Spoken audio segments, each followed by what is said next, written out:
Deepanida and this is your favorite channel, Knowledge is Power.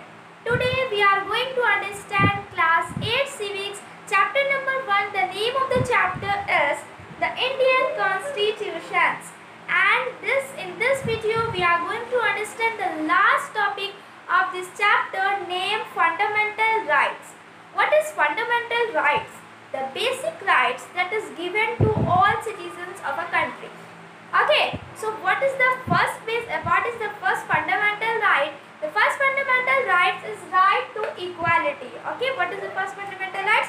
Right to equality. So what is right to equality? I didn't understand. I tell you what is the right to equality. It means that all persons are equal before law. What is the meaning that all persons are equal before law? It means that all persons are protected under the law of a country. Okay? Clear all of you? These things are clear to all. And the second is that no person discriminate another person. This is the second.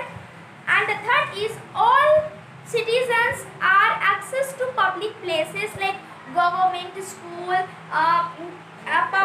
church, temples, playground, parks, all public places. Okay, this is your third thing. And no one discriminated another person. Okay, untouchability is also abolished. Untouchability, if I talk about the right to equality, so untouchability, here I write untouchability. So what is the means untouchability you are seeing here? This is untouchability. Okay, so what is untouchability? I read it here in Hindi. Untouchability means छुआछूत. Okay, so before the past around 30 to 20 years later, all the persons not equals. सभी को equal नहीं माना जाता था कि लोग समझते थे कि जो अपर कास्ट है वो बहुत महान है और लोअर कास्ट जो है वो जिस भी पब्लिक प्लेसेस में चले जाएंगे, जैसे वो टेंपल में चले जाएंगे, if they are going to temples, the temple is going to be washed, उसे वॉस्ट किया जाएगा तभी अपर कास्ट टेंपल में इंटर करेंगे. मतलब कि नहीं, अगर वो छू दिया, लोअर कास्ट छू दिया तो हम उसे नहीं छुएंगे, अपर कास्ट उसे नहीं छुएगा. तो इसे हम लोग कहते हैं untouchability. What we are calling this? We are calling this untouchability. तो अगर अनटचेबिलिटी रहता तो ये फंडामेंटल राइट्स का तो कोई मतलब ही नहीं होता. ये तो कह रहे हैं कि सबको इक्वल रखना है, लेकिन अनटचेबिलिटी में तो ऐसा नहीं होता है. ठीक है, अनटचेबिलिटी में तो ऐसा नहीं होता है. तो इसीलिए स्टेट को घुसना पड़ा. स्टेट जो है वो इसमें घुसी. इससे जो पॉलिसी चली, मतलब कि ये जो होता था कि अनटचेबिलिटी के बारे में बताया जाता था, तो ये सबको रोका गया with the help of state ने रोका. तो अनटचेबिलिटी क्या हुआ? अब वो अबॉलिश हो चुके हैं पूरी अच्छी तरीके से. अब कोई इसे अनटचेबिलिटी कोई नहीं करेगा. ठीक है, सब कोई, ये जो आपको दिख रहा है फंडामेंटल राइट्स, पहला right to equality means all the person is equal, no one is कम. ठीक है, तो कोई भी किसी से कम नहीं है. Okay, so this fundamental right says this. So and let's move to another fundamental rights. So friends, now move to the second fundamental rights, that is right to freedom. So what is the second fundamental rights? Is right to freedom. Right to freedom का मतलब क्या होता है? So that all publics are free to doing anything else. मतलब कि वो culture को, कोई भी कल्चर फॉलो कर सकते हैं, वो कोई भी पब्लिक प्लेसेस में जा सकते. Okay friends, so right to freedom क्या होता है कि free to going any public places and also free to adopt any culture. So this means right to freedom. Right to freedom क्या है? यहाँ साइड में जा रही हूँ। Free to going any public places and also free to adopt any culture. इसमें क्या कह रहे हैं कि हर सिटीजन्स फ्री है, वो कोई भी पब्लिक प्लेसेस में जा सकते हैं और वो ये फ्री, ये दूसरी चीज़ के लिए भी वो फ्री है। वो कोई भी कल्चर को फॉलो कर सकते हैं, वो कोई भी रिलीजन को फॉलो कर सकते हैं। वो किसी ये हो गया, वो कोई भी अपना एक इंस्टीट्यूशन में सके, वो अपना कुछ शॉप खोल सकते हैं, वो फ्री है ये सारी चीज़ करने के लिए। ये नहीं कि वो हिंदू है तो वो मुस्लिम है तो वो वैसा नहीं करेगा, वो वैसा है तो वो वैसा नहीं करेगा, वो उस कल्चर का है तो वो उस कल्चर का है तो उस कल्चर का वो नहीं करेगा, वो उस कास्ट का है तो वो उसको नहीं करेगा, ठीक है। और एक बात, हाँ, राइट टू फ्रीडम में एक और आता है, कास्ट के बिलोंगिंग पे भी सब लोग लेते हैं। कास्ट मीन्स कि कोई एक रिलीजन कम्युनिटी है, एक रिलीजियस कम्युनिटी, और उस रिलीजियस कम्युनिटी में कोई दूसरे कास्ट के होते हैं, कोई दूसरे कास्ट के होते हैं। जैसे कि हम लोग ने हिंदू में क्या होते हैं, ब्राह्मण होते हैं, क्षत्रिय होता है, तो ये अलग अलग कास्ट है। किसी को ज़्यादा, इस किस्म से कोई कास्ट को ज़्यादा वैल्यू दिया जाता है, किसी को कम दिया जाता है। तो ऐसा नहीं है कि मेजॉरिटी कास्ट माइनॉरिटी कास्ट को डिस्क्रिमिनेट नहीं करेगा। पहले की अगर मैं बात करूँ, पहले 2000 ईयर्स एगो की मैं बात करूँ, तो सबसे पहले उनको ब्राह्मणास को सबसे ज़्यादा वैल्यू दिया जाता था। तो ये क्या करते थे, क्षत्रिय हो गया, जैसे मान लीजिए क्षत्रिय एक अनदर कास्ट है, तो ब्राह्मण क्या करते थे, क्षत्रिय को दिखलाते थे कि हम तुमसे ज़्यादा ये मेजॉरिटी है, तुम माइनॉरिटी हो, ठीक है, तुम हम मेजॉरिटी है और तुम माइनॉरिटी हो, ठीक है। तो वो क्या करते थे, वो अपना पावर दिखलाते थे, वो अपने पावर का मिसयूज करते थे, मिसयूज द पावर। वो क्या करते थे, अपने पावर का मिसयूज करते थे, ठीक है। तो राइट टू फ्रीडम हो गया। इसी को कहते हैं कि ये सारी जो चीज़ें वो पहले होती थी, अब नहीं होनी चाहिए। अब फंडामेंटल राइट्स दिए गए हैं हर सिटीजन्स को, कोई ऐसा सिटीजन नहीं है जिसको ये फंडामेंटल राइट्स नहीं दिए गए, even me and you also. So let's move to the another fundamental rights. So friends, now move to the third fundamental rights, which is right against exploitation.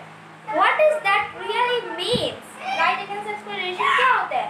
That यहाँ पे चलिए हम लोग किसे पढ़ते हैं, जो लिखा है, the Constitution prohibits trafficking, forced labor and children working under 14 years age. देखिए ये क्लियर होते हैं आपके फंडामेंटल राइट्स जो लिखे गए इसी से, राइट अगेंस्ट एक्सप्लॉयटेशन।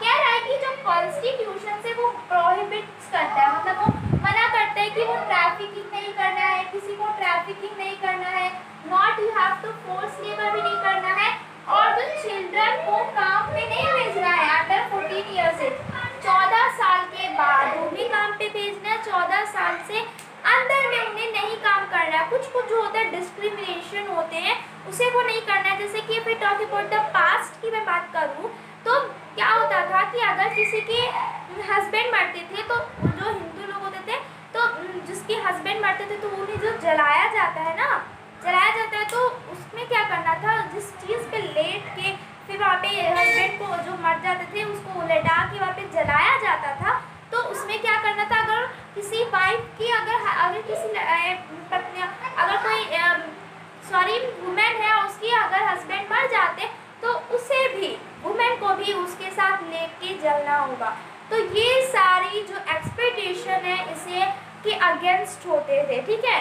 तो ये हो गए पहले की तरह, अब तो ये ऐसा नहीं होता है, ठीक है। तो यही कह रहा है कि कॉन्स्टिट्यूशन ये सारी चीज़ों की इजाज़त नहीं देती है कि चिल्ड्रन को काम करना है, वर्किंग करना है, 14 ईयर्स एज, ये सारी चीज़ नहीं करना है, ठीक है। तो ये सारी जो चीज़ होती है जो कि अच्छा नहीं है, वो कानून के खिलाफ है, ये सारी चीज़ नहीं करना है। ये सारी चीज़ अगर कोई करता है तो they are free to move court, वो कोर्ट में जा सकता है, ठीक है। तो ये तीसरी फंडामेंटल राइट्स दी गई है सिटीजन्स को।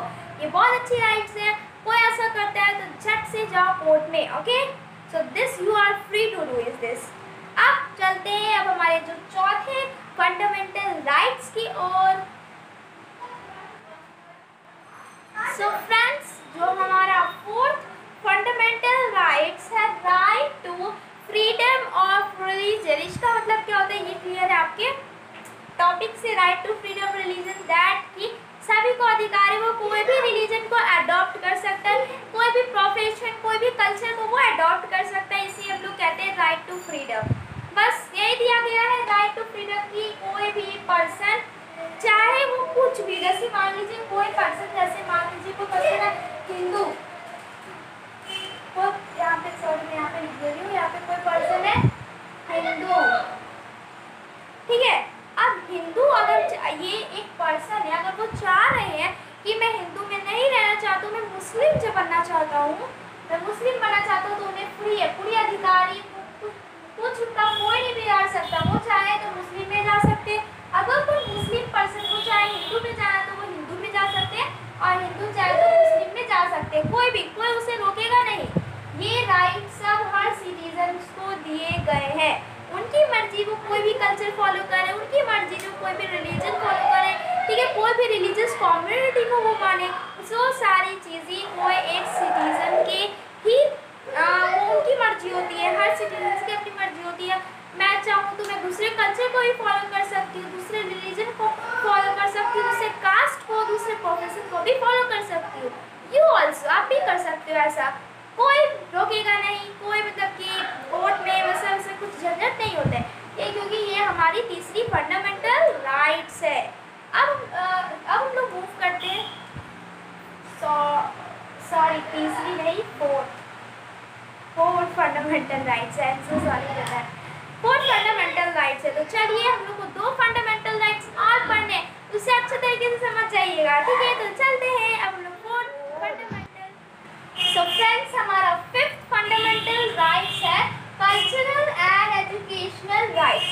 इसे क्या है cultural educational rights.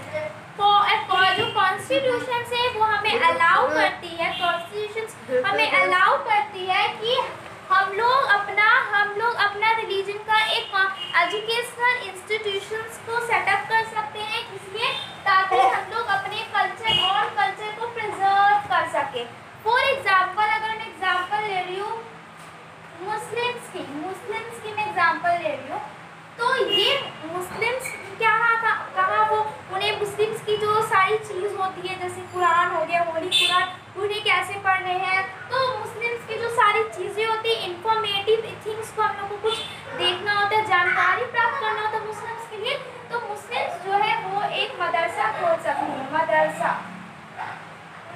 What is that means? मदरसा क्या होता है, मतलब कि ये एक जैसे स्कूल होते हैं उसी तरह की मदरसा होता है, जहाँ पे आपको सिखाया जाता है पूरे मुस्लिम्स के बारे में कि क्या है ये मुस्लिम्स, कौन सा कल्चर फॉलो करती है, क्या क्या ये फॉलो करती है, कैसे इसे इसकी होली कुरान है, उसकी होली बुक क्या है, कुरान है, तो कुरान को कैसे पढ़ना है, ये सारी चीज़ें हम लोग मदरसा में सीखते हैं। तो ये किस लिए बनाया जा रहा है, ताकि हम लोग अपने कॉमन कल्चर को प्रिजर्व कर सके, इसीलिए ना ये बनाया जा रहा है। तो अब हम लोग मूव करेंगे 6 फंडामेंटल राइट्स, जो कि लास्ट फंडामेंटल राइट्स है। तो चलिए हम लोग मूव करते हैं इसी को।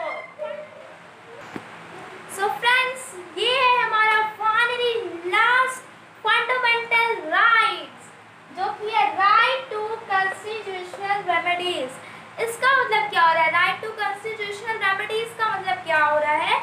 इसका मतलब हो रहा है कि हर कोई सिटीजन्स को अगर लग रहा है, जैसे मान लीजिए ये है, एक है राहुल और एक और पर्सन है, ये है श्याम।